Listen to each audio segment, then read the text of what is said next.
Sabi nga nila, getting lost is part of the journey. Minsan, okay lang naman talagang maligaw as long as gagawin mo ang lahat upang makapunta sa patutunguhan. Kaya ngayong araw, samahan niyo akong maligaw at mag-solo moto camping. At grabe mga tropa, may ganitong lugar pala sa Botolan, Zambales. Ito ang Souls Nature Park. Isang riverside campsite na tahimik, perfect magpahinga, magmuni-muni, mag-reconnect sa sarili at sa kalikasan. Walang ingay, walang distractions, payapa. Mula sa paglubog ng araw hanggang sa hating gabi at pati na rin sa pagsikat ng haring araw ay talagang sulit mag-moto camping dito. Kaya tara mga tropa, huwag na natin patagalin pa. Tayo na sa Souls Nature Park. Let's go!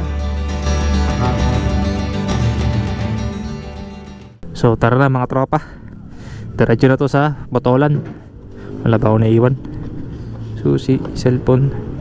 Let's go! Ay, yung taas. Medyo marami tayong dala. At solo moto camping tayo sa Souls Nature Park. Doon lang naman yon, yung medyo diretso ng Camp Kainumayan and sa may Kauwakalia. Hahanapin ko na lang doon mga tropa.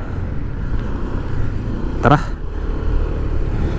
Napakadami talagang pwede mapuntahan dito sa Zambales. Hindi pa natin maubos-ubos mga tropa. So actually, sa mga vlogs na mga nakikita ko, talagang dinadayo ang Botolan para pagkampingan. Iba galing Manila, talagang taga-ibang probinsya, dinadayo din sila. So isang bayan na lang siguro mga 30 minutes nandun na tayo. Sana walang ganong tao. Today is Sunday, so Monday tomorrow. Sana hindi na kailangan ng reservation kasi hinahanap ko yung Facebook page nila. Wala akong makita. Para sana mapag-reserve ako, mag-pitch lang ako ng tent.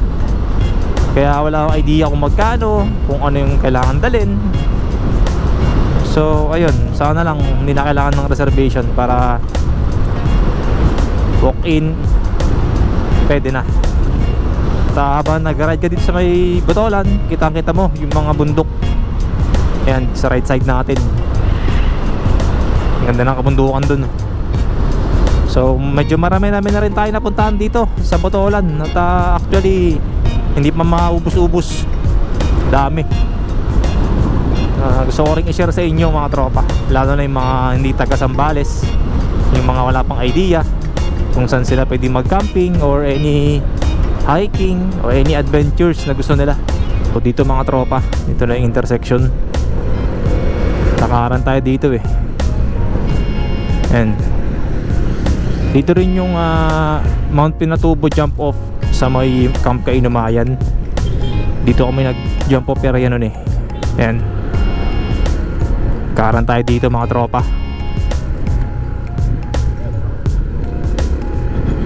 So asan na pa tayo? So hindi pa tayo lumalagpas ng Arco. Alam ko kasi lagpas pa ng Arco ng Botolan yun eh. Ito na, Botolan.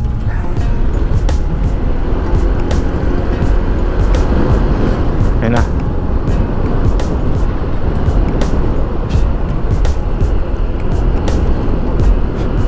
Dito tayo sa Arco ng Botolan. Pero ito yung Camp Kainumayan. So I think lagpas pa rito yun. So hindi ko alam kung dito ba yun. Doon pa. Malamang doon pa yun. Dumaan ba kami dito dati? Parang hindi naman. Ito yung lahar mga tropa oh. Ayan oh.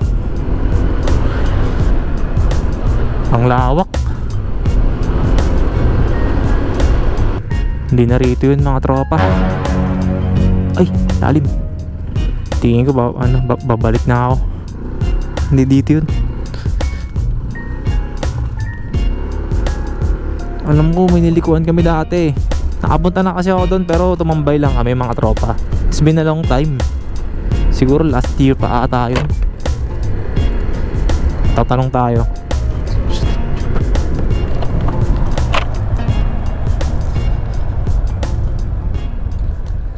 Sir, pwede magtanong?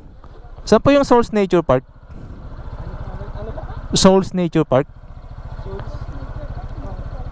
Yung sinasabi nilang ano, New Zealand ng Botolan? Doon pa po? Lagpas na po ako.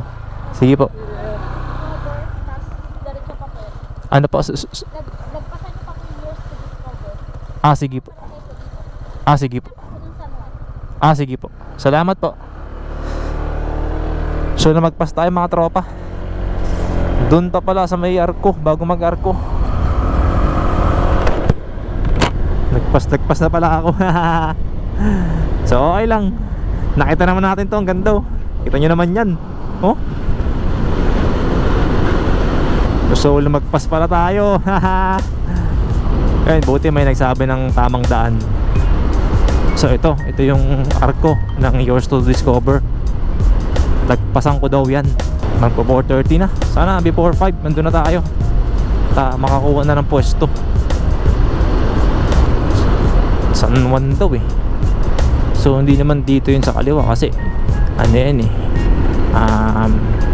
Kauwakali yan eh. So dito na yun. Dito banda yun mga tropa.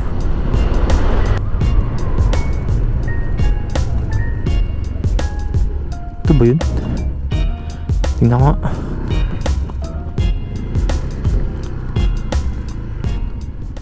Pwede magtanong? Dito po ba yung Souls Nature Park? Souls Nature Park? Dito po ba yung Souls Nature Park? Yung sinasabi nilang New Zealand ng Botolan? Hindi niyo po alam. Sige po. Salamat po. Okay. Sige po. Salamat.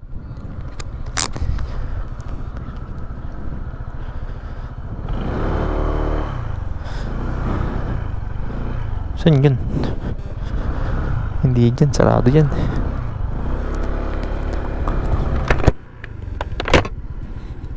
Tingin ko kailangan ko muna tumabi. Iikot ako sa kabila. Tingin ko dun yun eh. Feeling ko lang. Feeling na naman. Tara. Magpas ako. Magtanong tayo. Ito na kasi yung Paudpud eh. Barangay Paudpud. So yun ba yun? Hindi yan dyan eh.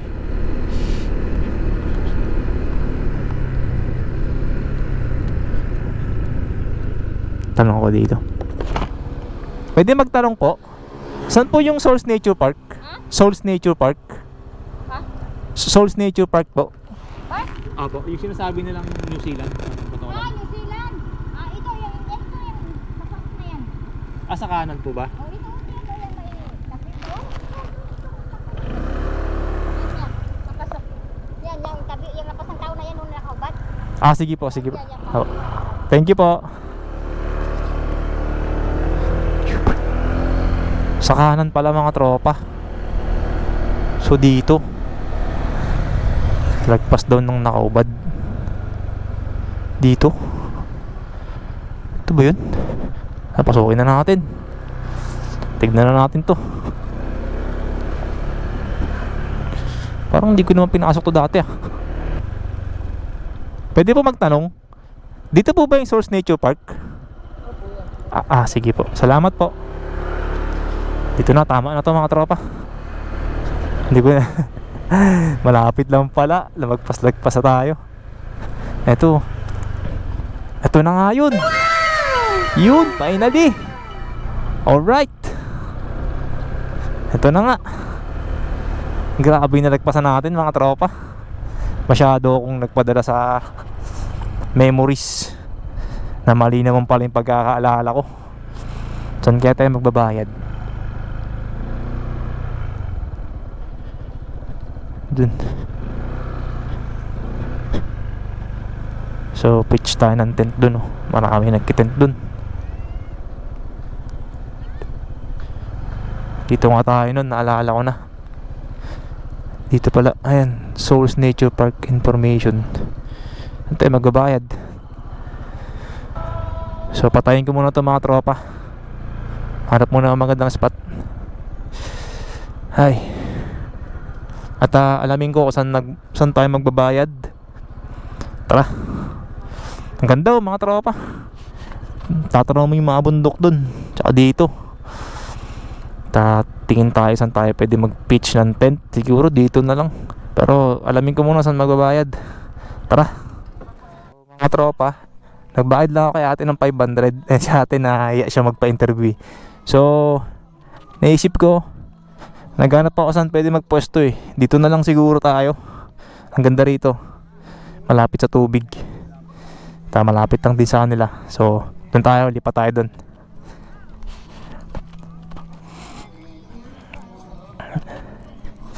Tara, baka maunahan pa tayo.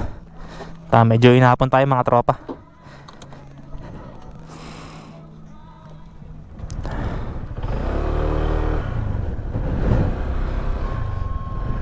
Tayo.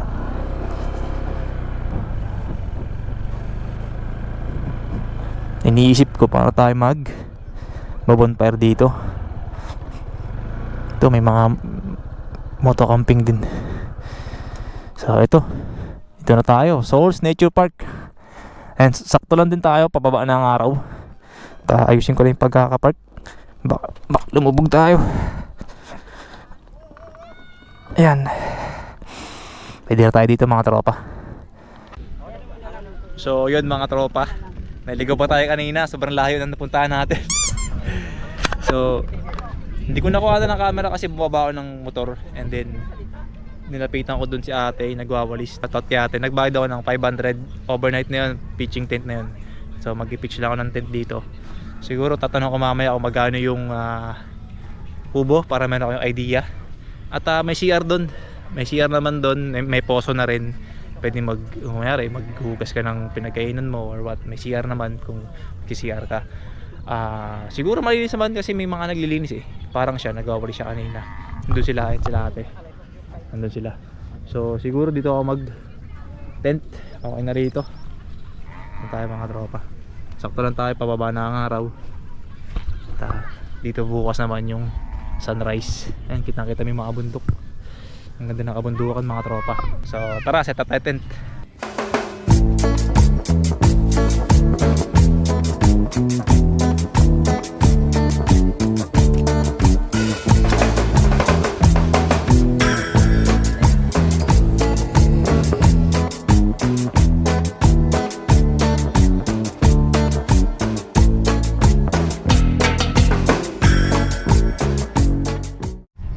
So yun mga tropa, palubog na yung araw.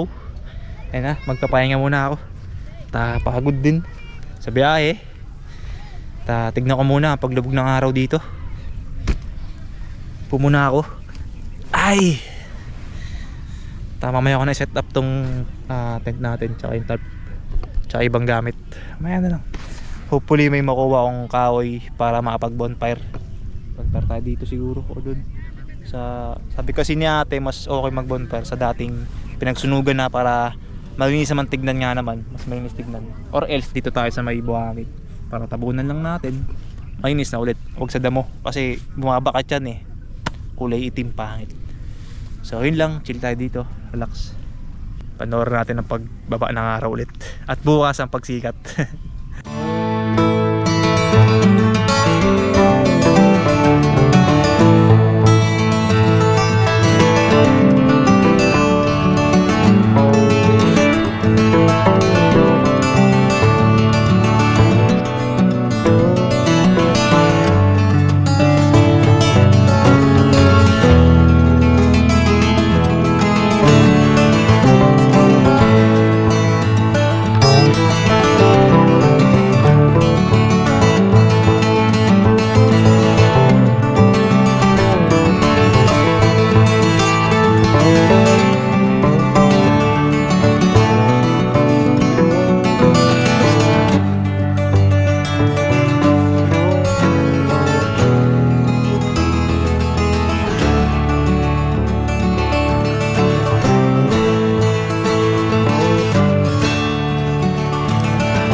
You know, saing tayo mga tropa.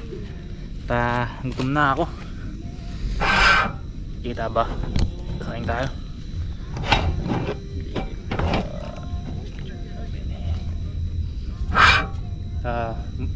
Maliit na table lang din nila ko ngayon kasi solo ko lang naman eh, para hindi mahirap dalhin. Saka ngayon mga tropa, pag may lakad akong ganito, hanggat maaari lahat ng kailangan mo, kahit yung galing sa bahay na, yung tubig, bigas, yan. Kasi kung bibili pa tayo ng tubig, itong inumin, di ba? Bibili ka pa sa 7-Eleven, mini stop, magastusan ka pa instead na may tubig ka naman sa bahay, di ba? Tsaka to, yung mga tubig na ganito. Kasi dati bumili pa ako ng tubig nun pang bigas lang. So napagastos pa ako, bumili pa ako ng 2 litro ng tubig. Magkano rin yun? 30, 40 pesos, 50 pesos. So kung pwede ka namang sa bahay ka na lang kumuha, meron naman. Hindi naman libre pero at least nakasave ka. So ito, sa pinaglagay ng coke, wala namang masama. Hindi naman tayo maarte, di ba? Naging aral lang din sa akin ba? Kasi para matipid din.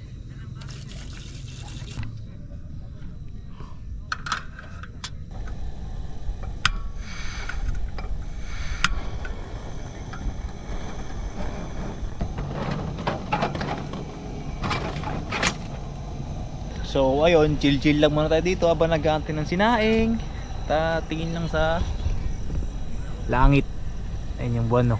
So marami rin nagka-camping dito mga tropa. Ito papakita ko sa inyo. So doon banda may mga kubo dyan, may mga tao din dyan. So hindi na inaabot ng ilaw natin. Tsaka nakakaya ilawan. Tsaka dito may mga tent sila dyan, madami. So siguro much better kung lumapit ako. So dyan may mga tao din, tsaka dun sa loob may looban pa rin eh. Dun sa ako papesto, kaso nga lang medyo malayo na at masyadong sulok na ron, baka malamok. So dito ako pumesto mismo sa malapit sa river. May river dun eh, dun sa yan river na dyan. So yan setup natin mga tropa. Sa natin ilaw, yan ang setup natin. Yan si Tisoy, yan dami sila. Marami tayong kapitbahay dito mga tropa. Saka dito yan, paikot yan. Marami nagka-camping. Linggo kasi kaya talagang marami. Pwede na to. Surog na nga tayo. Tayo ulam. Ang ulam natin ay corn beef. Uy, di na masama yan. Pure foods yan mga tropa. Para less hassle na tayo. Hindi na ako bumili ng mga karne, chicken. Kasi ako lang naman mag-isa eh. Konting mantika lang. Corn beef naman yan eh.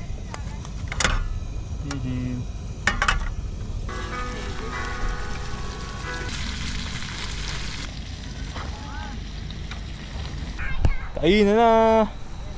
Let's eat.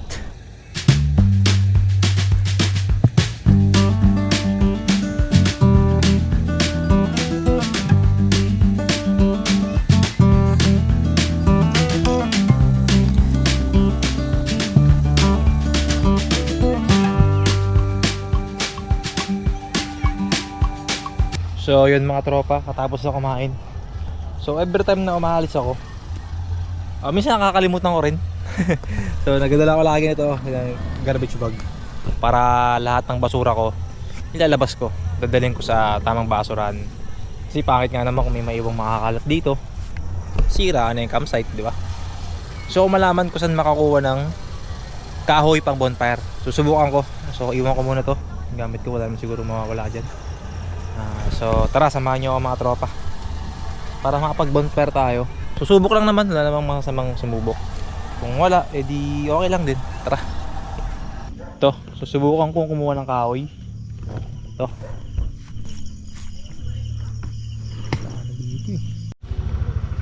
So mga tropa, bad news. Talagang hindi na ako makakuha ng kahoy. Madilim na kasi, mahirap na makakuha. Wala akong makuwang pang bonfire eh. Wala rin ako nakakita ng bonfire. So hinahanap ko yung stuff kanina, hindi ko makita.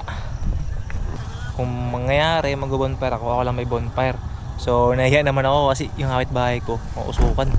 Yan o, saka dito sa kabila. Siguro wag na tayo mag-bonfire para hindi tayo makaistorbo sa mga kapitbahay natin, kasi may mga bata silang kasama sa kabila, may mga bata. Baka mausukan sila kasi automatic yun, may usok yun. So nakakaya. So siguro wag na lang muna tayo mag-bonfire. So cancel muna ang bonfire ngayon. So bago matulog, time check 8:05. So siguro mga 9 tulog na ako. So tara, kape tayo. Tara, kape. Sabay natuluan yung cellphone, no? Aray. Hindi naman siguro. Sarap, cappuccino. Ayun. Chill lang din. Tingin sa sky. Tsaka yung buwan. Maganda naman yung panahon. Medyo malamig. Kasi December eh.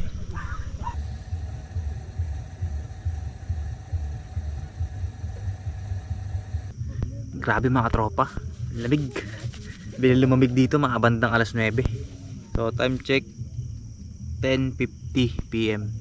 So sleep pa tayo mga tropa. See you tomorrow. Good night.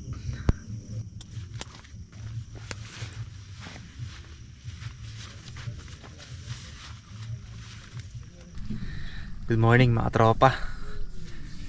Medyo paputol-putol tulog ko kanina pero okay lang. Ito. Pukang liway-liway na. Labas tayo. Lamig. Lamig, ang lamig. Grabe. Anong oras ba? 5:55 yun. Nagalan mo ka ng 5 pero nakatulog ako ulit kahit paano. Pero yun. Tara, labas tayo.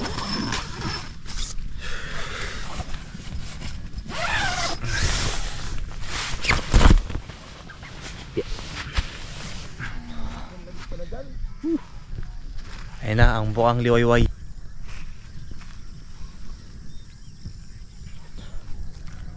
Ganda. Mamaya pagpaangat na yung araw, time-lapse tayo. So tara, sipilyo muna ako at luto tayo ng breakfast natin. Nagutom ako. Gising ako ng madaling araw, nagugutom ako pero wala na, hindi na ako nagluto kasi ang lamig. Natamad na ako bumangon. So tara, ang ganda tignan ng bukang liwayway mga tropa. Talagang kita mo yun, no? Yung bundok, oh. Ang ganda. At tasama mo pa ng river, diba?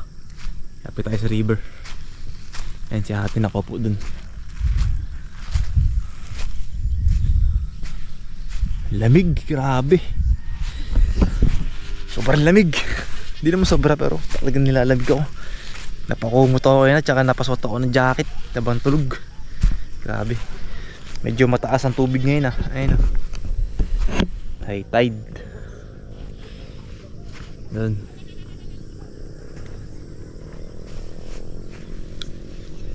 May sea of clouds pa doon, oh. Ayun, oh. Ganda.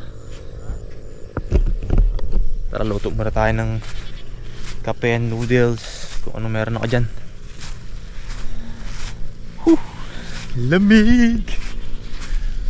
Ganda na sang ano, oh. Background ko, oh.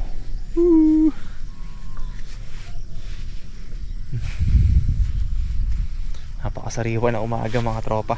Sariwang hangin. Kakaibang amoy dito. Talagang amoy kalikasan talaga.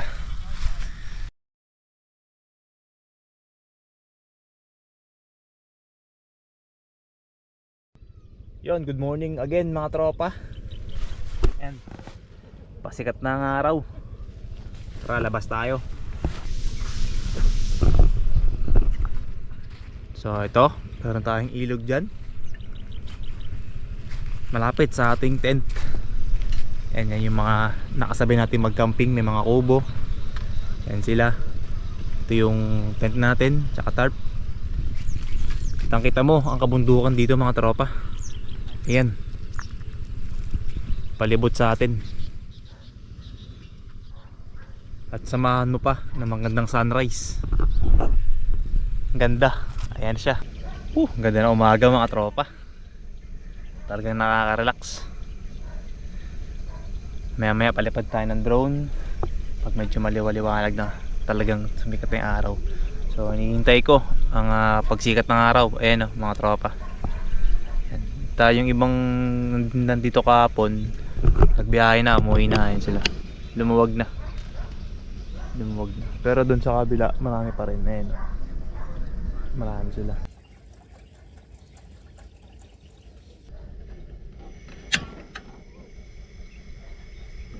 Yan na ang sunrise mga tropa. Tamang time lapse. Ayan na.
So mga tropa, may music, baka makaperit tayo.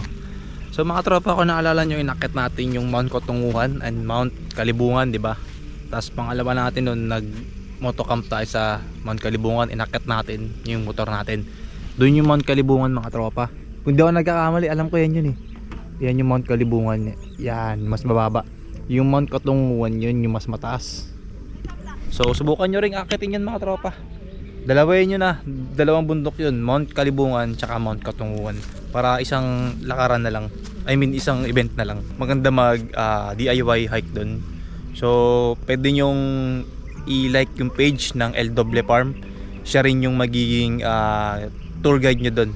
Pagka minessage nyo yun, pwede kayong makyat para meron kayong guide. Yan. Tapos pwede na kayo mag-overnight dun sa may Mount Kalibungan, which is yung naging ano na siya, LW Farm, yung mismong summit ng Mount Kalibungan. Pwede kayo mag-overnight dun mga tropa. And meron tayong vlog doon, ito dito sa may screen, moto camping sa Mount Kalibungan, tapos hike sa Mount Katunguhan. Pwede rin panoorin yung mga tropa. Grabe ang hambog dun, oh. Tanya? Mainit na mga tropa. Time check 7:20. So may mga bagong dating. Ayan yung katabi natin, bagong dating. So ayan yung river nila, malinis naman mga tropa. So hindi na siguro ako maliligo kasi babiyahe pa ako. So yun, magliligpit na mga tropa. Medyo marami tayong ligpitin. Ayan. Kung gaano katagal mag set up, siguro garo din katagal or medyo mas mabilis na konti. So paano ba yan mga tropa? Hanggang dito na lang ulit. Kung plano nyo mag-camping dito sa Zambales, ay pwede nyo subukan dito sa Souls Nature Park. O siya, see you next vlog. Have a happy and safe camping. Peace out.